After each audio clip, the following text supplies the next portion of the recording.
Welcome to the Inside Scoop Live podcast, where indie authors get personal about their books, their writing, and their passions. I'm your host, Sherry Hoyt. Join me for some lively conversations with debut indie authors and seasoned veterans alike. It's a great place to find your next amazing read or even get inspired. So sit back and enjoy the show and let me know what you think. Today I have the pleasure of welcoming Steve Bassett back to the show to talk about his latest book, Payback, Tales of Love, Hate, and Revenge. It's a noir thriller that defines urban corruption with adultery, murder, a revenge-driven madman, rogue cops and politicians, and a church on the take. For a little background information, Steve Bassett was born and raised and educated in New Jersey, and although far removed during a career as a multiple award-winning journalist, he has always been proud of the sobriquet Jersey Guy. Steve has written for several publications, including the Pulitzer Prize-winning Salt Lake Tribune. He's also worked for the Associated Press, where his exposés gained national recognition, and CBS Television News in Los Angeles, earning 3 Emmy Awards for his investigative documentaries. Steve's book, Golden Ghetto, How the Americans and French Fell in and Out of Love During the Cold War, was published in 2013. Father Divine's Bikes, Book 1 in his Passaic River trilogy, was published in 2018. Payback, Tales of Love, Hate, and Revenge is the second novel in the trilogy, continuing the historical noir crime drama surrounding Newark, New Jersey in the post-World War II era. For more information about Steve and his work, visit his website at stevebassettworld.com. Well, hi, Steve. Welcome back to Inside Scoop Live. Thank you, Sherry. So tell us, what is your new book all about? Well, I chose the title Payback because that's what is occurring in the book. There are 3 characters in the book that were part of the American Liberation Force that liberated Dachau concentration camp. It was a death camp.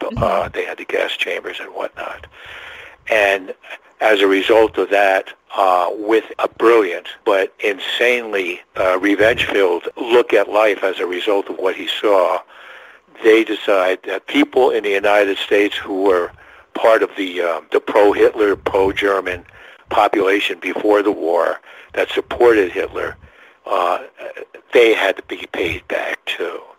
So they go on a revenge-filled journey, and that's how they describe it, journey, to make sure that these people, and they pick out 3 people that they were going to take out their revenge. And they go after them because, in their mind's eye, if they had not supported Hitler before the outbreak of the war, and this probably would not have happened. Now, this is how they're thinking. And, of course, I touch very strongly on the German-American Bund. And a lot of people forget that the German-American Bund was really, really powerful. For instance, a rally at Madison Square Garden drew over 18,000 people. They had marches in one city after another with armbands with swastikas on them. And also throughout the country, but mainly in the eastern part because of the ethnic background of the white population in the eastern states, they had German Bund camps, almost always in pastoral country areas, where they started to indoctrinate German-American youth with fascist ideas. Now, when were they most popular? Like during 30s. the war? Okay. No, before. No, okay. Before the war. And in fact, they tried to join hands. They were so racist that at one point in New Jersey, where they had over 60,000 members, they tried to join hands with the Ku Klux Klan at one particular rally. That hit the press, and it never did get the legs that the Bund wanted. But during the 30s, their recruitment was from coast to coast. I'm surprised that, because I was going to ask you about their involvement with the KKK. It sounds like, it's a like organization. That would have been something if the two had gotten more footing. Yes, and this is especially, the setting for the book is Newark, New Jersey. And New Jersey, in a general sense, but Newark as the primary locale. There was a very large German-American population in New Jersey. And where they came to loggerheads with the public in general, but with the Jews in particular was in Newark. Hmm. The Bund started boycotting Jewish-owned commercial establishments, sometimes breaking windows, stink bombing them, and it led to violence. And there was a group which didn't gain very much notoriety, although they were all heroes among the Jewish population in Newark, was a group that called themselves the Minutemen. Mm-hmm. To counteract what the German Bund was doing, closing down stores, threatening Jews in the street, and all of the violence that went with that, the Minutemen, which were composed, and a lot of people don't realize this either, that during the 30s, professional boxing had more Jewish top headline fighters than probably any other ethnic group or nationality group, with the possible exception of the Italian, and coming up also African Americans. Really? So Huh. the Minutemen in Newark were composed chiefly of Jewish boxers. The financing for them, because they had to have money to put their program to counterbalance what the Bund was doing, was a notorious Jewish mobster by the name of Long East Willman. And he was the big finance man for the Minutemen.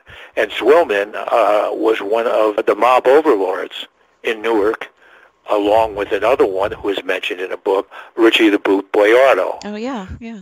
So it's really, in many ways, a magnificent landscape for a novel.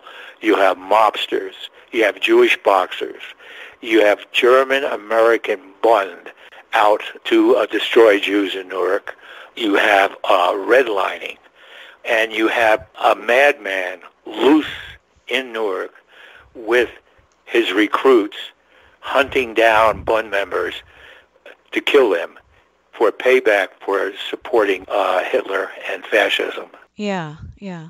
Now, you just touched on a part of your story that's making headlines today. What's going on? Well, I've been spending a lot of time following up on what has become national news over the past several days. A series of articles by Newsday, the leading newspaper in Long Island in New York, about redlining, what a big problem, enormous problem it has become in districting urban areas and sometimes even suburban areas as to what are desirable places to live and undesirable. And realtors have gotten involved in the process, which means they're excluding African Americans and other people of color from vast areas of our cities, big and small. And this is one of the points that I bring out very, very strongly in Payback, that the problems that has really reared its ugly head today is not something that happened in a vacuum. It's been with us for like 70 years, and it's getting worse. Mm-hmm. And so the realtors, in essence, they're not showing certain properties to certain people? Is that what's happening? That's right. And a lot of white families who are homeowners are telling realtors, I'm putting my home up for sale, but I don't want you to offer it to any prospective black buyers. That's how far it's gotten. Now, you have a character in Payback going through that same thing a little over 70 years ago. Tell us, Yes, tell right. us a little bit about that. Yeah. This is an African-American sergeant, served with the Army in Italy, was wounded, got the Purple Heart, and he came back and he has a wife and 2 kids, and he was looking for a rental property, not even to buy, but just a better place to live. He was living in a slum section of Newark, wanted to get out, had a good-paying job, and basically a good education, and they slammed the door in his face at various rental agencies. These are rental agencies and realtors who handle property not only for slumlords, but for homeowners and apartment owners in the better sections of town. And, of course, it led to violence. So I wanted to make that point that in 1946, the euphoria, the entire nation was still rejoicing to a certain extent about our victory in World War II. The realities of what were happening in a country were beginning to sink in, and this is one of the real grim realities. Hmm. So people kind of just looked past it, or turned a blind eye, rather? Oh, yes. Well, and another factor that was very important, brought out in the book, is that people were starting to ask, why did we fight the war? I mean, what if things weren't improving at home after this catastrophic war that affected the entire world? Why did we fight it if things weren't improving? And of course, the African Americans and people of color and minority groups, including Orientals, were asking that question. And we know what happened to the Japanese during the war, and they were having a hard time after the war getting their properties back. So this is touched on in a book where even the newspapers are saying that we're treating what we have always considered second-class citizen exactly the same way, while at the same time Nazi and Nazi-leaning scientists in Germany are treated like Hollywood stars when they come over here because they're bringing secret formulas and also expertise to help build our military complex. And so even newspapers were asking the question, starting in 1946, as to, again, why did we fight this war? Yeah, what's going on? Things are getting worse, not better, huh? Yeah. Right. Now, this has been going on at least since the 1940s, so why do you think it's popping up in the news again? Or did it ever really go away? Well, yeah, it's been going on, and we have become so rigidly segregated. There are cities that have red line districts where the only people that you will find, the only citizens that you will find there will be people of color. And the stores, of course, and the big chains, supermarket chains, druggists, etc., who work on very small margins. And they have pulled out of a lot of these red line districts because of the perceived crime that is there. Rightly or wrongly, that's the perception. When I was a newsman in Los Angeles after the Watts riots, one factor that they thought had to be addressed because of the riots was that there had to be one major area addressed, which was that the people who lived in these segregated areas didn't have access to shops, transportation, supermarkets, drugstores that whites in other sections of the city did. I'm thinking of a drugstore chain, basically California at that time. They opened up a drugstore on a street that was right in a pivotal area of the Watts riots. And after several years, they closed it down for various reasons. And they pulled out. A supermarket did the same thing. And they were all saying the margins of profit are so low here that there's no sense for us staying. Well. Now, how soon after you published your first book did you begin writing Payback? Well, basically, there was very little, if any, separation. While I was doing the research for Father Divine's Spikes, which is the first book of the trilogy, there were so many good points that could not be ignored or missed, but they didn't have a place in Father Divine. So I had copious notes. I had page after page of notes of the ideas that cropped up while I was plotting and putting together the characters for Father Divine, that I said, this is my second book with the notes. So simultaneously with the writing of Father Divine's Spike, which was very well received, it won 3 awards, I was already well into my research, my plot, and the building and creating of characters for Payback. So they just meshed so closely. Yeah. Not a lot of the characters were the same, though. There were a few recurring characters, but you had some new ones enter into the plot as well. Yes, four major characters make the transition. Four, and I guess to a certain extent, five of the characters from the first book make the migration into the second book and are developed a lot more thoroughly, a lot more backstory. As I've said to you before, the trilogy is all based on character, time, and place. Mm-hmm. You had to have the believable characters, put them in almost like a time warp, and then in a place where all three of these elements mesh logically. So there are four, and as I said, maybe even five you consider major characters from the first book that do make the transition to the second as well. Mm-hmm. So playing off the title a little bit, Payback, Tales of Love, Hate, and Revenge, we've heard a bit about the revenge angle of the story. What about love and hate? How did those emotions play out in your story? Oh, yeah. Well, there are two particular love stories, and, well, three when you take into consideration that one of the love stories is an adulterous relationship between two of the main characters. And there is another love story that is an offshoot of that one. And there is another that involves, and again, I can't go into too much detail because it involves a 6-year-old girl who was orphaned after her mother gave her up, basically sold her, if you want to put it in very harsh terms, after the husband, who was a fighter pilot, was killed in action over North Africa. The mother felt she could not give this kid the benefits that, very bright little girl, the benefits that she deserved. So we trace the transition of this very beautiful, blonde, blue-eyed girl from orphanage to a near adoption to right to the end of the book.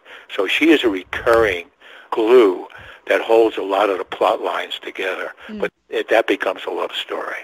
Okay. Well, and as far as hate is concerned, the hate is implicit in the revenge. Those two go together. The hate and the revenge, they're inseparable. And at various levels of society, too, not just with this mad, destructive doctor who wasn't a doctor, of course, who was going to get his pound of flesh.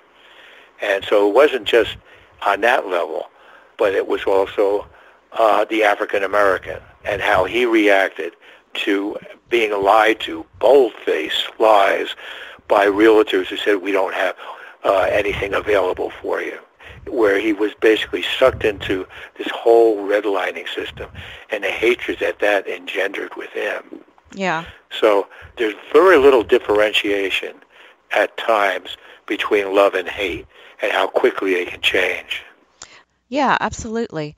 And so many different aspects of your plot parallel with current events. Can you talk about some of those parallels in addition to the redlining that's going on? One thing that I think would be of interest to readers, there is an examination of a rogue operation that involves several strata of the power structure in Newark. And this rogue operation is thwarted in a totally unexpected way, which, of course, that's part of the plot that develops as the book goes along.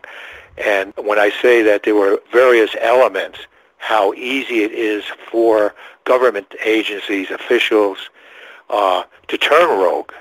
Now, by rogue, you could use that as a definition for any negative concept you have of officials.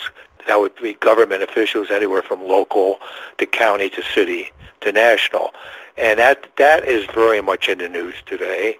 For instance, we have a mayor in Baltimore who is facing several indictments because she turned the city treasury into her own little private pocketbook. Yeah. And then you had a member of Trump's White House resigned under pressure because he was using taxpayers' fund for junkets for him and his wife to travel all over the world. So the corruption that I point out in the book, in many cases, has gotten worse because of how far it reaches today.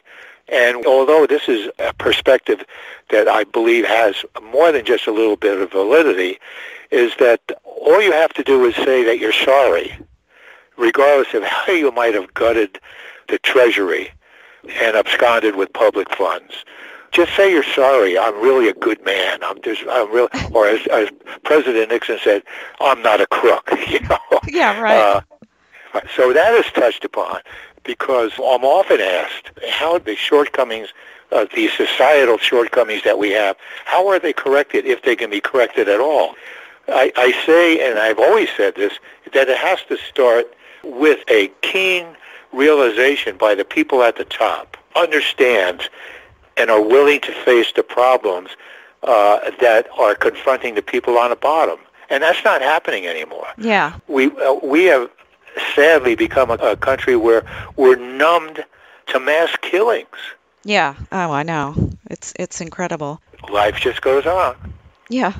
So tell us about your publishing experience. My first two books were by traditional publishers. They were nonfiction. One of them was called The Battered Rich, which is marital abuse among the affluent in our society. And the second one was called Golden Ghetto, where I traced the history of what was at one time the largest U.S. Air Force base in Europe during the Cold War. And that's based all on first-person interviews with both the French and the Americans. So they were both traditional. The reason I went to self-publish is I didn't know whether I could write fiction or not. And I said, what the hell, I'll give it a shot. So with Father Divine's Bike, I wanted to get the book out there to see what the reaction would be and how it was received. And I was really gasted by the fact that I won 3 awards. Yeah, yeah. So you had this idea for fiction, but you didn't know if you could write fiction, but turns out you know how to write fiction very well. And yeah, well, thank you very much. Oh, yeah, yeah. Now, I know I'm jumping the gun a little bit, but because you're going to be busy with Payback for a while, but do you have a timeline for finishing your trilogy? Yeah, it's a very loose timeline, but right now I'm looking for 2021. There are going to be several recurring characters in this. The setting is 1947, so the trilogy takes us from 45, 46 into 47. And this will have, as the main characters are going to be women. And it is, everyone looks at the 1960s into the early and mid-70s as seminal years for women's lib. I feel, quite frankly, that the Second World War was when the first big step towards women's lib occurred, and both the good and bad end of our social structure are embodied in female characters. And it's a kind of muscular feminism. Yeah, I love that. So that's about, at this point, I have the characters. There will be several in transition once again from book 2 to book 3. The setting will be the same. It'll be Newark, and chronologically, it'll be 1 year later. I hope it turns out and is accepted as a logical third book of the trilogy, because I want the books to embody a narrative flow from 1 to 2 to 3, where in each of them, different aspects of what is happening in society are confronted and dealt with. Yeah. And so book 3 will be dealing with an entirely different issue in an entirely different way. And again, it's going to be character, time, and place. Right, right. It's your secret recipe. Not so secret anymore. Yeah. Right, right. So now, the last time we talked, you mentioned a little bit about your home. You and your wife have a home in France, and you spend your summers there, but we didn't really talk about the French culture. I was wondering, can you tell us a little bit about the differences between our culture and France's culture, and what do they have to say about what's going on in the United States today? Well, the culture of the two countries is so similar in many respects and so different in others. Similar in that France is a first world country, as we are, and has industry, but basically it's an agricultural country. With the exception of 3 or 4 cities, agriculture is a driving force. And we were very fortunate at a time when the exchange rate was very favorable for the American dollar. So we bought a home, which, by the way, it dates back 600 years. It's a 600-year-old home. It's called La Cure, and it was the home of the curate for the Huguenot Protestant village. So we're living in what was once the house that belonged to the Huguenot priest. Wow. And it's a very provincial area. It's off the tourist beaten track. So the people we know are not Parisians or Marseillais. These are provincial people who live off the land, basically. Mm-hmm. There is some industry, and their outlook towards the United States is it's enormous, too powerful in many respects, and it's very hard to find a Frenchman who is neutral or stands in the middle. They either like Americans or the United States, or they have a deeply ingrained dislike for the country that dates back generations, which can't be dispelled. And, for instance, what's happening in the United States now with Trump, they find it unbelievable. Nobody believed that he was going to get reelected. And this is both people on the left, the right, and the middle. And we know people after 20 years in each of these political and philosophical areas. They just found it astounding because they remember the old-timers, the real old-timers, remember when Jackie Kennedy and JFK made their tour of France, and the entire population fell in love with them. Right. You know, the glamour, the beauty, and whatnot. And now, you know, what has happened since then, they take it very personally. Believe it or not, they take their politics very personally. There's a very strong right wing in France. They, with the election that's coming up, will have gained enough seats where there will probably have to be a coalition government next year. That's what most people are saying now. Le Pen is the name of the family. It's second, third generation political family. The one thing that is immensely different is the enormous love that you see between parents and kids. The family structure on the basic level is so different than it is in the United States. They're not worrying about getting them into the best schools. Of course, they want them to go to the best schools. But that and college athletics are almost non-existent when compared to what you see in the United States. Consequently, when they build their Olympic team and their national teams, it all comes from organizations on a local level. That is a big difference. I mean, we are a sports crazed nation. They love soccer, football, of course, in Europe, and rugby. So that is one big difference. We are a bread and circus country. You know, we love our circuses, and we have to have them a year round. And it's not the same in France, nor in most of Europe. Yeah, I love hearing about different cultures, and especially what other countries think about the United States. So what they get is what they get in the media, especially the television programming, the series, the movies, and also music. American music is very, very popular, and it really is a real blast to hear the French covers by French artists of American songs. Oh, I'll bet. And the way they handle them. There's one station we listen to a lot because depending on which American artist is being covered by a French singing group or a French singer, some of them are really bad. But they don't care. They don't care. So what they see through the media, television is very, very important. And it's all controlled, or 75, maybe 80% of it is controlled by the big networks in Paris. And they are very liberal, very much to the left, and there's a very strong leftist tendency and the message. There are papers like Figaro and Le Monde, they're Parisian, that are more balanced. But generally, the people who control the media or have the biggest voice in the media, whether that results in control or not, are very much to the left. Huh. Oh, and it infuriates people on the right and people in the middle. When are we going to get something honest? Have you out of Paris? Yeah, isn't something that we hear in the United States all the time? Right. So we're similar. We're similar that way. The media conspiracy syndrome exists as strongly in France as it does in the United States. Oh, I got to mention food. Food it occupies a bastion in French society that around which everything exists. Mm.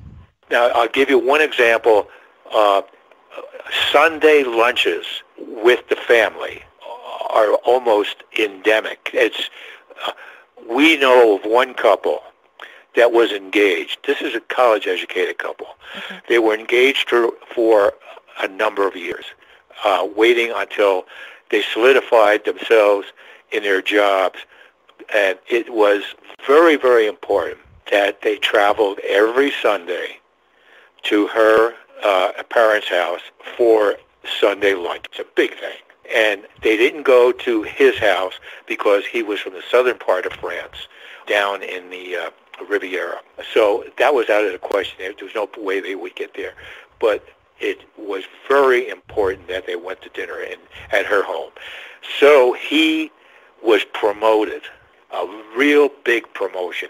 And he knew that if he turned it down, his future with this corporation was over. So he accepted it. So he went home with a bottle of champagne. I got the position, but it was between 150 and 200 miles from her parents' home. Uh-oh. And she said, "You can't do that." He said, "My entire future is tied up in me accepting this and us making the move." They were separated. Oh. After several years of being engaged, they went to the same university together. Yeah.